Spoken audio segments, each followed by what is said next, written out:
You're going to have to follow some basic math here.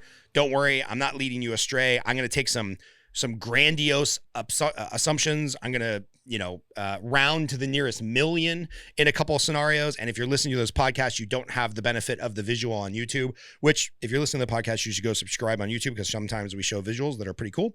But I will explain what we're looking at and go with the math. So the first website we're looking at here, because we've got to get the denominator, right? If we're going to talk about COVID, if we're going to talk about populations, if we're going to talk about vaccines, we have to get what's the denominator, the number that we are dividing by to get all these percentages. So I just went to the census.gov website to get the most accurate U.S. population. There's apparently a birth about every 8 seconds. So the current census data is estimating that there's about 332.5 million people in America. Now, because I'm a geek, I've read some articles recently on the 2020 census data and how it might be the most inaccurate census ever for a couple reasons. One, just law of large numbers.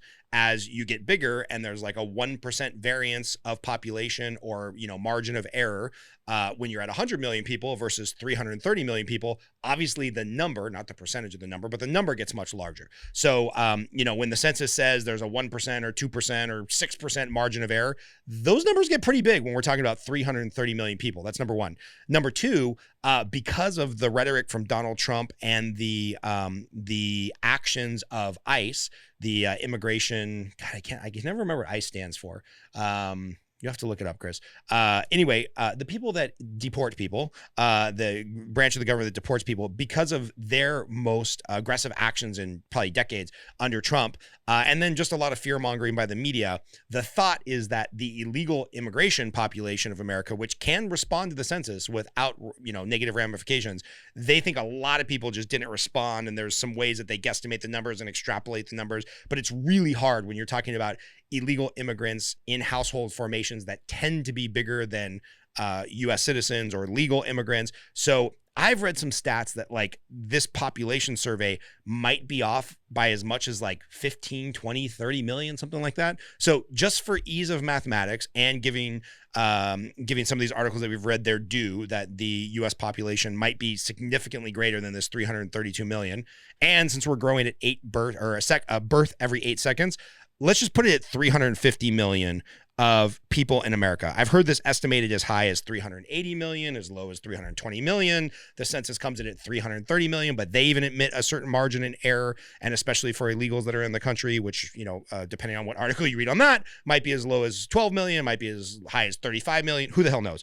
But let's just put the denominator of all the people that are in the U.S., maybe this includes tourists and whatnot, at around 35 million. That just comes directly from census.gov, so YouTube, please don't kick us off yet. Okay. Did you find out what ICE stands for, by the way, Chris? Immigration and Customs Enforcement. Immigrations and Customs Enforcement. It's the customs part that I always forget, which is funny because you just came through customs and you got stopped. Do you want to tell that story real quick? Because I think it's pretty hilarious. I mean, it's pretty stupid. I got pulled into secondary because I had 3 pieces of firewood in my trunk. You were driving back from Mexico to the U.S., right? Yeah, and the wood was from the U.S., but obviously that doesn't matter if you're coming from Mexico. And what were they worried about? Were they worried that you had like cocaine in the middle of the wood? They said that they were worried about me bringing pests back into the United States, specifically California, which totally makes sense and I understand it. But I mean, that didn't stop them from walking around and tapping on all my windows and my doors and my panels and sticking the little mirror underneath the car. And I had to open up the engine compartment. And when they got the wood, literally 5 agents all crowded around it while they split it apart with a screwdriver and a hammer. And again, I don't know if they were looking for like bags of coke in there or they were actually looking for pests, but that's what it was. I mean, fortunately, it only took like 10 minutes and then I was on my way, but I just thought it was funny because, like, okay, I get it. Like the pests, I totally get it. But 5 agents to look at a piece of wood. Yeah.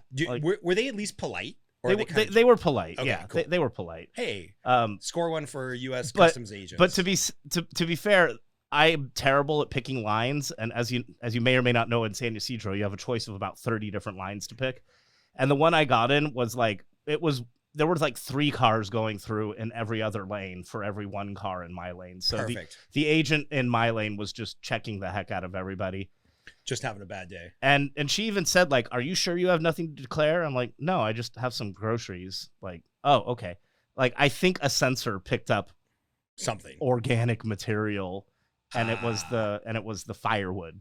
Oh. So secondary for firewood. All wells that ends well. At least you weren't bringing anything illegal. Right, and it's weird, like, trying not to look nervous because I really do have nothing to hide, but it's like an inherently nerve-wracking situation. Right. So you're like trying to not look nervous because you're not nervous, but you kind of are. Right. And especially when they're like, do you have anything to hide? I'm like, well, no, but I think of all the people who I've let drive my car, and I'm like, well, I let Mike borrow my car one time, and I know he smokes weed everywhere he goes. Here's the litmus test. Let's make sure there's no pipe in my backpack. Yeah, exactly. No, well, that's funny times. All right. So anyways, back to this COVID conversation that we're having. 350 million people, we're going to kind of overestimate U.S. population. Now, if you go to usvax.org, which is a nonprofit, and I've seen these same numbers parroted elsewhere, so I'm comfortable using these numbers, even though it doesn't come directly from the CDC, because the CDC's graph is very unappealing.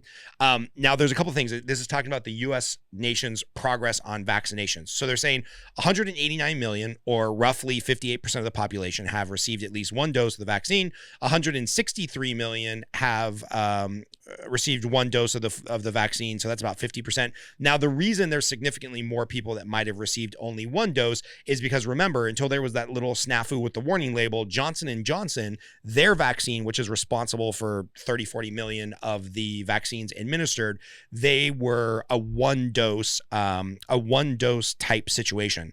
However, there's also a lot of people that got the Moderna and the Pfizer, which you're supposed to take 2 doses, and then maybe they took the 1 dose and didn't feel particularly good, or got the 1 dose and got scared, or the 1 dose and got some misinformation and never took the second dose. Now, of course, I think they call it efficacy, or the ability of the vaccine to work if you only take the first dose on what's supposed to be a 2-dose vaccine series. That's a problem. It's probably not as effective. So let's say, splitting the difference somewhere between the people that got the Johnson & Johnson 1 dose as they were supposed to versus the people that got scared, let's say somewhere around 175 million people in America have the vaccine. And here's where I don't want our YouTube channel to get canceled, and I don't want to get into the politics. However, for almost a year now, first under Trump and then under Biden, both administrations, both presidents, both sides of Congress, at different times, the CDC, the World Health Organization, everybody has been told, hey, if you get the vaccine, you don't have to wear a mask. You're healthy. Yes, there could be some breakthrough cases, just like when people get the flu vaccine. But if you've got the antibodies occurring because of the vaccine, it should limit your negative outcomes. So if you were, and this is a horrible thing to say, but if you were supposed to die from COVID and you got the vaccine, you'll probably just be hospitalized. And if you were supposed to be hospitalized and you got the vaccine, it will temper the negative side effects and the negative condition of getting COVID. So, if you're supposed to end at the hospital, maybe you only have like severe flu. And if you're supposed to have severe flu, maybe you'll just have mild symptoms. And if you're supposed to have mild symptoms, maybe you'll have no symptoms, right? So that's supposed to be the thought. And both parties, everybody has said this. Scientists have said this. Our world leaders have said this. So I'm just going to assume, mostly because I don't want our YouTube channel to get canceled, and 2, because I'm not a doctor, let's just assume the vaccines are relatively safe, just as safe as any other medicine out there. Yes, there's been some cases in the VAERS system that have reported deaths and negative health outcomes and whatnot, but let's just assume, for the case of this podcast, the vaccine is effective and it's not particularly detrimental. So we've got about 175 million people that are vaccinated out of 350 million, which works out nicely because it's about half. Okay. Now, COVID data, reported cases, and this is where the math gets a little bit more complicated. Reported cases, that means people that tested positive and then passed away, or passed away and then tested positive, or people that tested positive because they were in the hospital, whether or not they were in the hospital for COVID-related symptoms, or like my sister experienced, she was just in there to give birth, because I have a new nephew, which is awesome. She was just in there to give birth. She wasn't, she was feeling fine, but they gave her a COVID test and they're like, hey, you have COVID. So she was one of those people who didn't have symptoms, thank God, because she was pregnant. That could have been really ugly. But she was pregnant, so they gave her the test. So there's 34.7 million people. Let's just round that up to 35 million people. 35 million people that have tested positive for COVID. And again, this doesn't mean that you were hospitalized. It doesn't mean that 35 million, 1/10 of the population, was hospitalized. It means you wanted to go on a vacation, or you were in the hospital for a normal procedure and you didn't have any symptoms, or you got scared because you were exposed to somebody even though you didn't feel bad yet, and you went and you tested positive. That doesn't mean 35 million people were alarmingly sick from COVID, because if you were alarmingly sick in the last 18 months, you got a COVID test, right? So it's like, it's not an either or thing. Like, you might have been totally healthy and never had any symptoms, but they still have, the CDC still has a positive test on record for you because you got tested for some reason outside of your control. For example, I talked to a guy that's a caterer on movie sets, and in the last 18 months, he's had 72 COVID tests, because every time that he's going to serve food to, a couple hundred people that are on site for a movie, obviously, they want to make sure he doesn't have COVID and he's not infecting 200 people and being a super spreader event. So that's 72 negative cases he's been tested. However, there's a chance that at any time he could test positive, even if he doesn't have symptoms, and that would still go into this positive case. Okay. So now we have 35 million people that have tested positive from COVID. And this is where the math gets very, very confusing.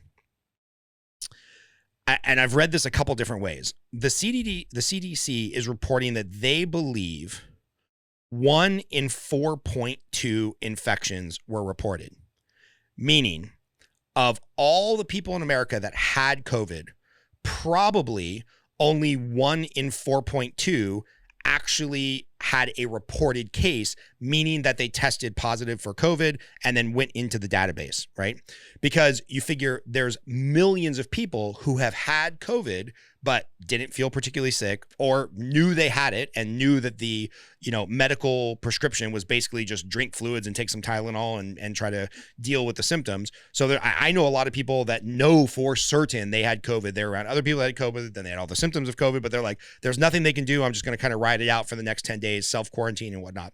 So the CDC is estimating, and this math gets very confusing. This is way above my head. This is using statistics and extrapolations and medical data and modeling and shit that I don't understand, because I barely made it out of geometry in high school.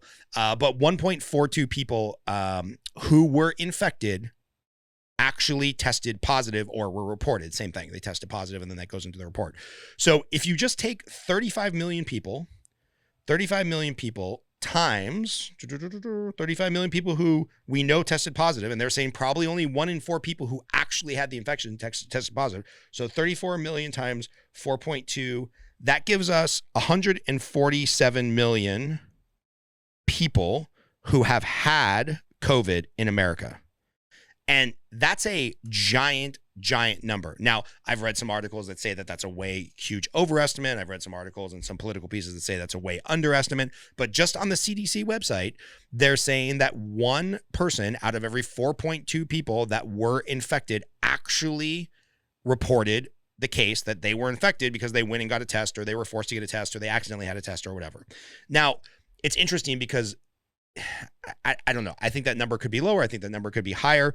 Let's just say, because I'm going to try to prove to all of you that all this madness should be over. Let's just say, for the purpose of this, if I'm being super generous, let's just say only, that's a crazy number, only 100 million people in the US have had COVID. So I'm going to shave off 47 million in good faith for what I'm going to try to convince you of next. But I'm actually underplaying the CDC's own data. But let's just say there's 100 million that have had COVID. Okay. So next, let's talk about the population of children under 18 in America. The population of America, which is currently under 18. Again, I went to childstats.gov. This is a government website. The data is laid out a little awkward, but it had some other cool caveats that I was enjoying looking at. So sorry, this table is not particularly easy to read, but the only number that really matters is right here in 2021, 22% of the US population is under 17. 22% of the US population is under 17. So again, going back to our 350 million number of US people in the US times 22%, that gives us 77 million people are under the age of 18. Okay. Why is this important to our COVID conversation? Well, this is important to our COVID conversation because if you go to the CDC data, and this is provisional, so not not guaranteed, but kind of what they can pull quickly. Provisional COVID-19 deaths focus on age 0 to 18 years old. And by the way, we should pause and say how amazingly lucky we are and how amazingly thankful we have been that COVID, for whatever rhyme or reason, does not affect people under 18. Now, somebody is going to leave some nasty comments and roll their eyes and say, hey, well, what about long COVID? And what about unintended consequences that we don't know yet? And what about all these kids that are getting, COVID? What if there's some extrapolation that 20 years from now, they don't have the same reproductive abilities as people that didn't have COVID?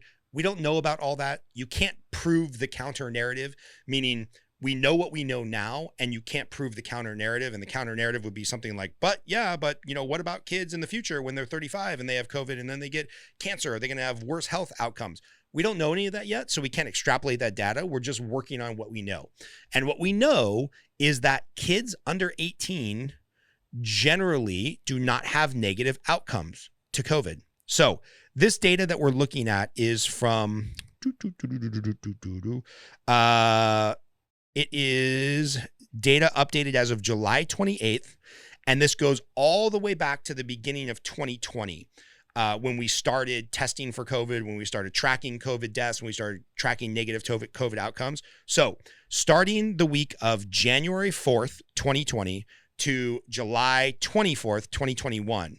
So we've got effectively 19 months, okay?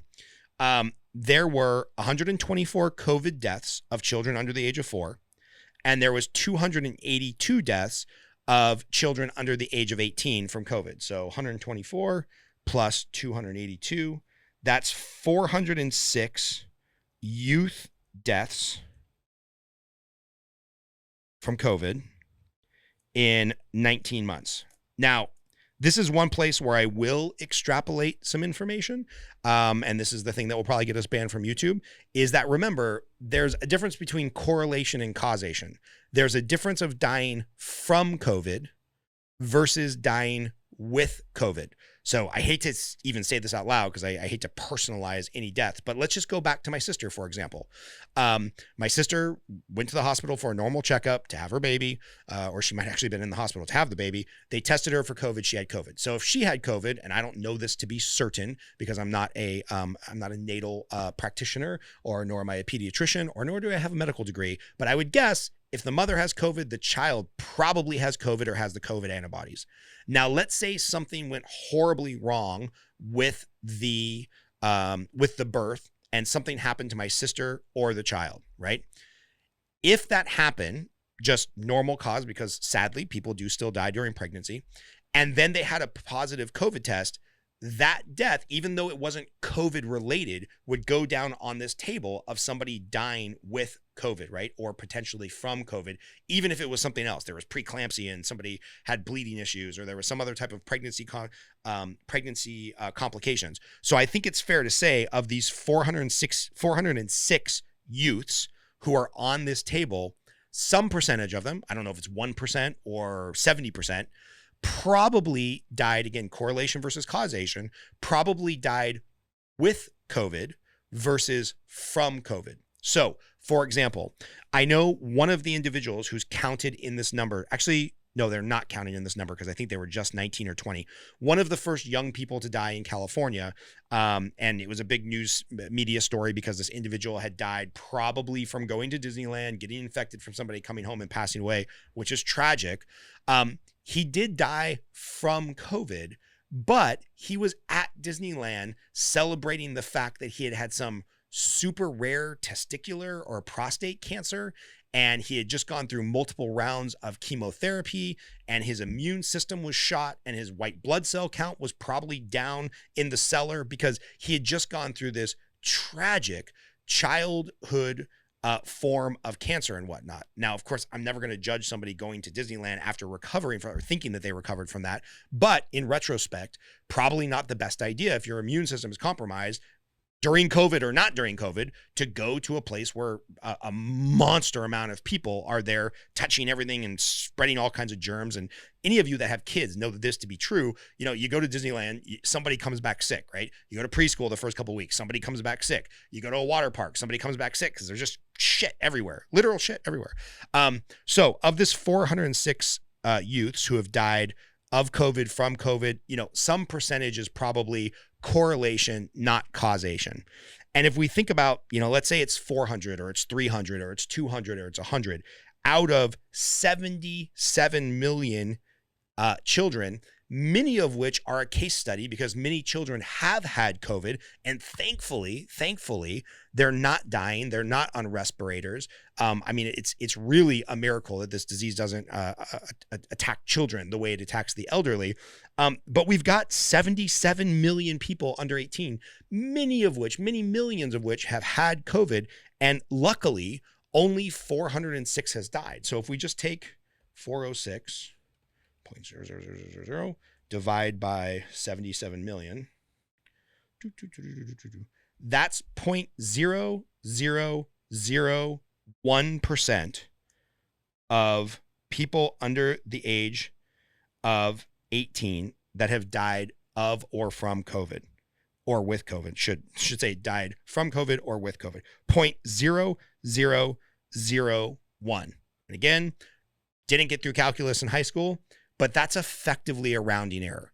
I don't want to belittle the amount of grief that these 400 families must have felt from losing a child. But if we're talking about setting national policy, right? If we're talking about whether or not businesses are going to survive or not, if we're talking about shutting down the economy, if we're talking about taking away people's liberties, if we're talking about forcing people to get a vaccine that is still technically, as of the day we're recording this, which is August 1st, which is still not FDA approved because it never went through the stage 4 trials. If we're talking about taking actions like this, we need to know what we're looking at, right? And 0.0001 is effectively a rounding error. And it's actually even lower than that because remember, this is data for the last 19 months, not over a 1 year period or a 1 year measuring period, which is normally how most of this math is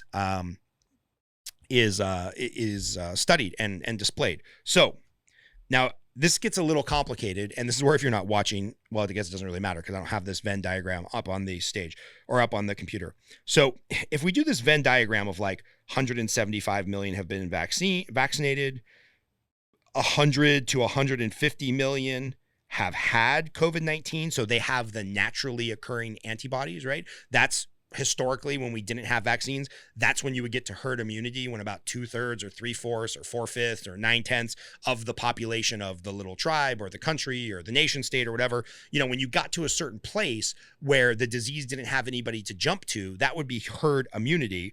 And you know, we're probably not there yet mathematically. Again, I'm not a virologist, so I don't know what constitutes herd immunity. Is it when half the population has already had a disease and has naturally occurring antibodies? But again, somewhere between 100 and 150 people have naturally occurring antibodies.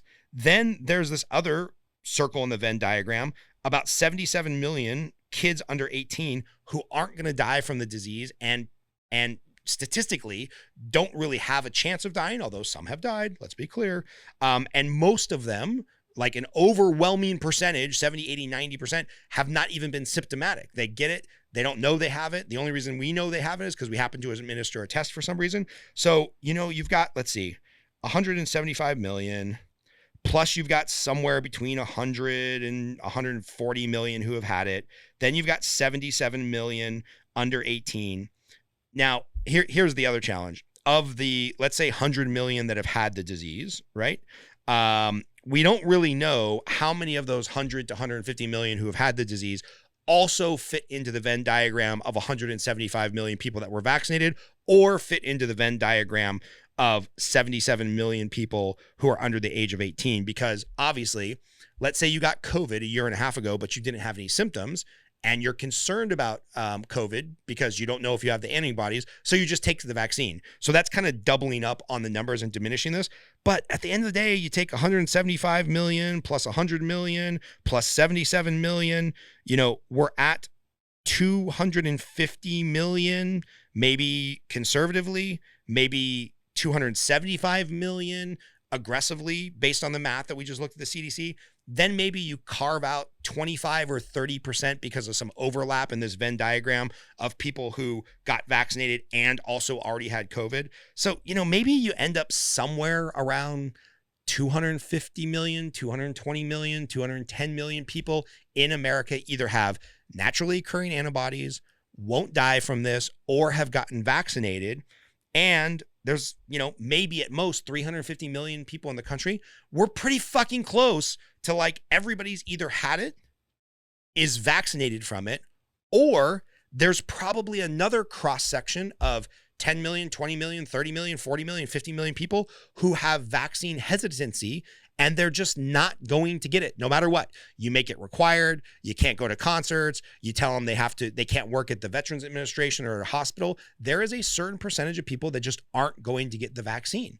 So in a free society where we all have to evaluate our own risk, and we should be able to evaluate our own risk, we've probably done about as well as we can.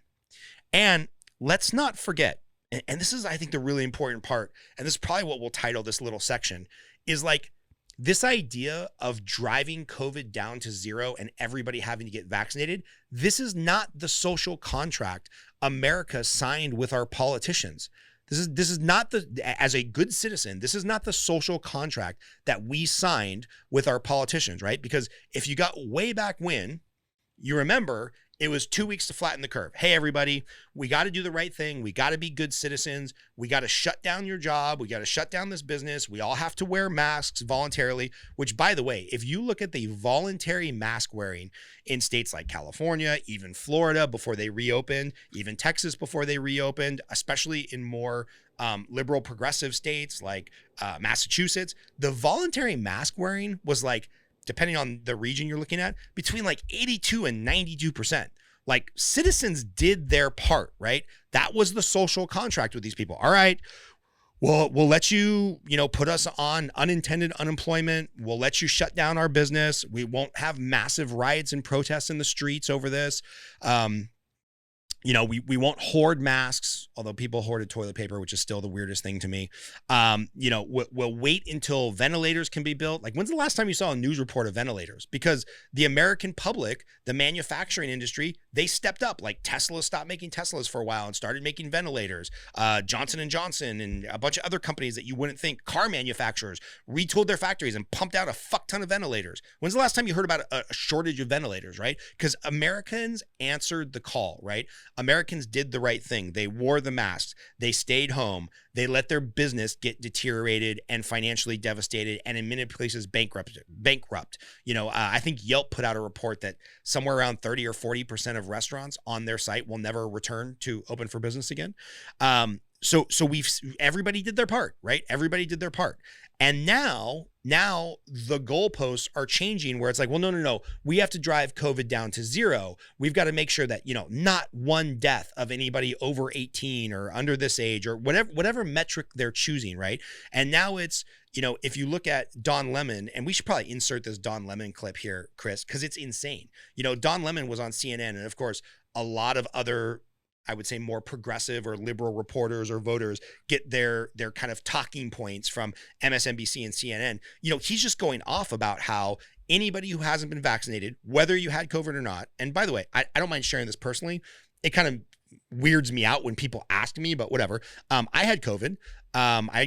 It sucked. I don't want to downplay it at all. It sucked real bad for 5 days. When it comes to like flu symptoms, seasonal flu, it kicked my ass. Now I've had like 1 day stomach bugs or hangovers that felt way worse. I felt like I was going to die for about 24 hours.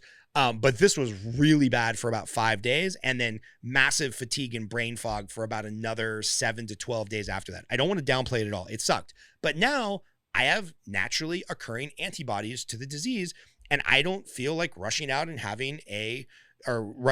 getting a vaccine, which is currently, not yet FDA approved.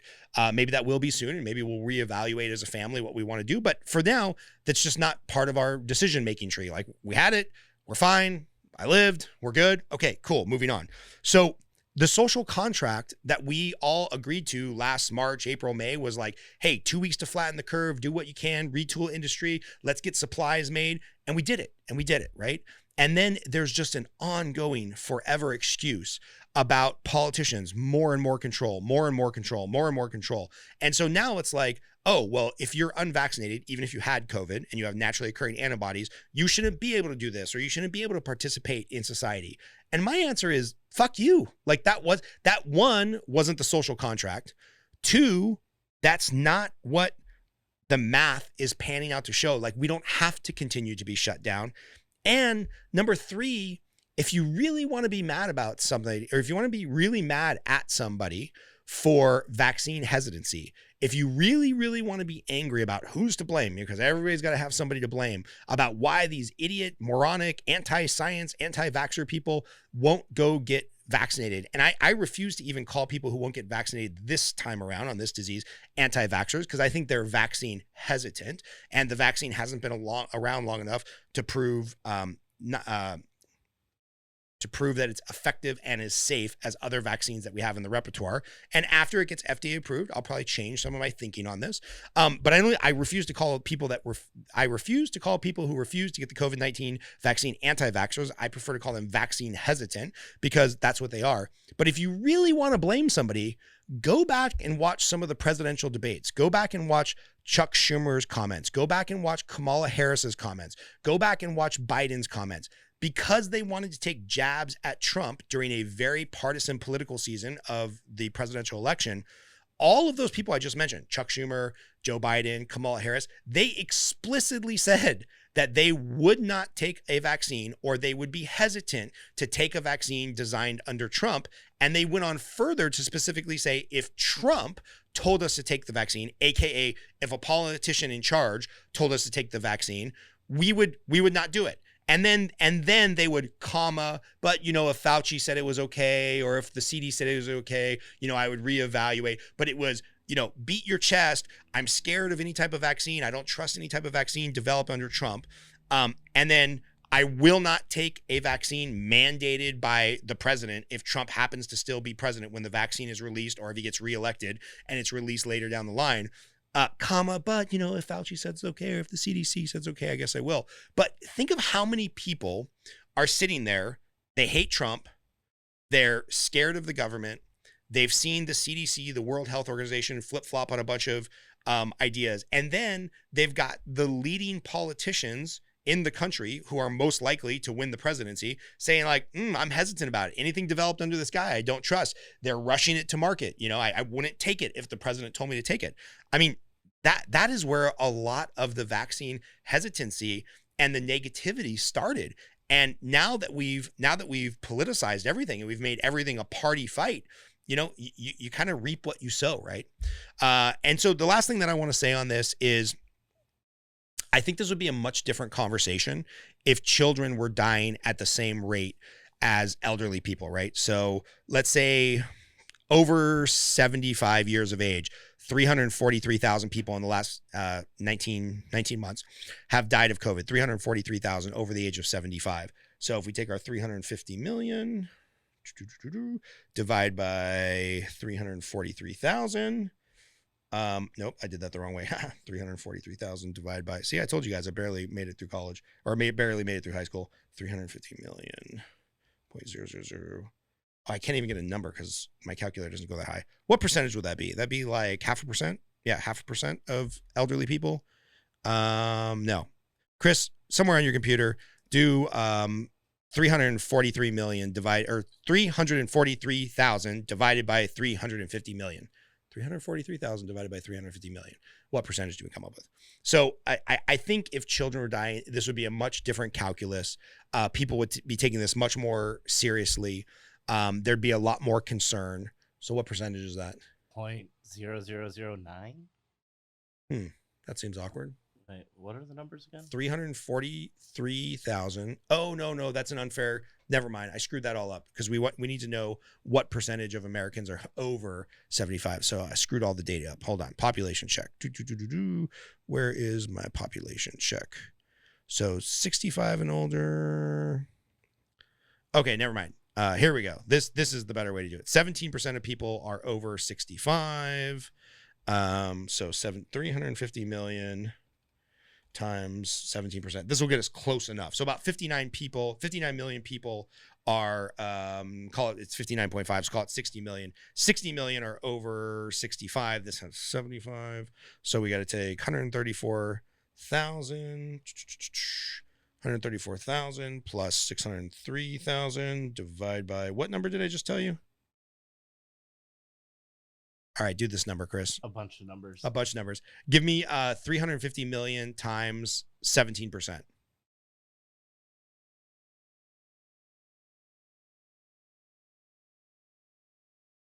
59.5 million. Okay, so 60 million. All right, so about 2% of the elderly population over 65 in the last 19 months have passed from or with COVID. That's a drastic number. However, as somebody told me the other day, well, people over 75, they tend to pass away a lot. So you'd have to really dig in and be like, all right, well, what percentage of that population dies annually from other causes? And it's very confusing. But my whole point is that if this was affecting children, I think it would be a little bit different. And I looked this up just because I thought it was interesting. And this is actually really sad to look up as a parent. The most recent data where I could find in the New England Journal of Health of children's deaths, there was about 20,000 children who died under the age of 18. So again, a very small percentage, thank God, of 75 million. What was interesting is drowning was 995 a year. And remember, in the last 19 months, we've had 400 children under the age of 18 die from or with COVID. And so if we figure, let's see, 995 divided by 12, that's about 83 children under the age of 18 die monthly from drowning. So there's been, sadly, about 1,575 kids who've died in the last 19 months from drowning, accidental deaths, versus 400 that have died of COVID. And again, I'm not trying to minimize how horrible it must be for those 400 children's families. I'm just saying, like, when we're doing major policy for 350 million, you kind of have to look at this a little bit more mathematically.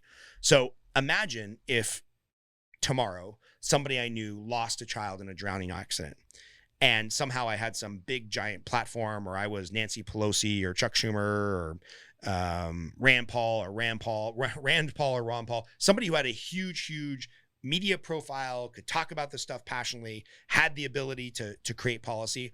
And what if I said, hey, you know what? If we can save even one kid, right? I think there should be a new national law that every swimming pool should be filled with dirt. I think children under the under the age of 18 should not be able to go in a boat or swim in a lake or swim in a creek or swim in a pond, because, people are dying.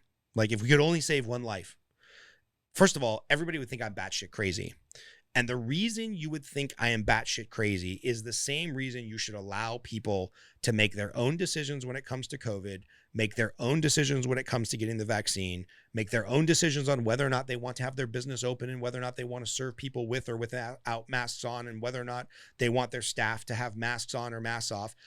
People should have their own personal freedom to make choices, because this is how we evaluate risk. The accidental drowning stat is a great example of how we evaluate risk. Because if I was to lose a child in a drowning accident, I would 100% be suicidal. I would be devastated. I would be crushed. However, I still let my kids swim. We still have a pool in the house. Now, we've been probably too aggressively outrageous on how we've scared the kids about not going in the pool without mommy or daddy, and there's a locked fence around it, and we've taken all the precautions, but I still let my kids swim, right? And sometimes I even turn my back on them when they're swimming to change the song on YouTube, or I will let them go on a boat with friends when they get a little bit older, because how you evaluate risk is not the fear porn that the mass media has been pushing us. How you evaluate risk is, hey, this is a thing that I want to do that's part of society. It's something that maybe brings me joy, like going out to a movie theater without a mask on, or going to a restaurant without a mask on, or making your own health decisions on whether or not you choose to get vaccinated. And then you just make your risk and you live with the outcomes, right? There's no national push to pull to fill all pools with sand or dirt because there happens to be some children that die from that. There's actually something like 11,000 accidental drownings every year in pools when you talk about adults and whatnot. Not nearly as much as the 600,000 that we've had from COVID, but if we're really getting down to this idea of like, we got to lock down again, we got to wear masks, we got to drive this number down to zero, which is never going to happen. COVID is probably here with us to stay. And you start having that train of thought, it's just asinine. So get over it. Long segment on Scott's thoughts there on COVID. It's the first time we've really dove into it, and like everything I believe in, it really just comes back to personal choice and personal liberty.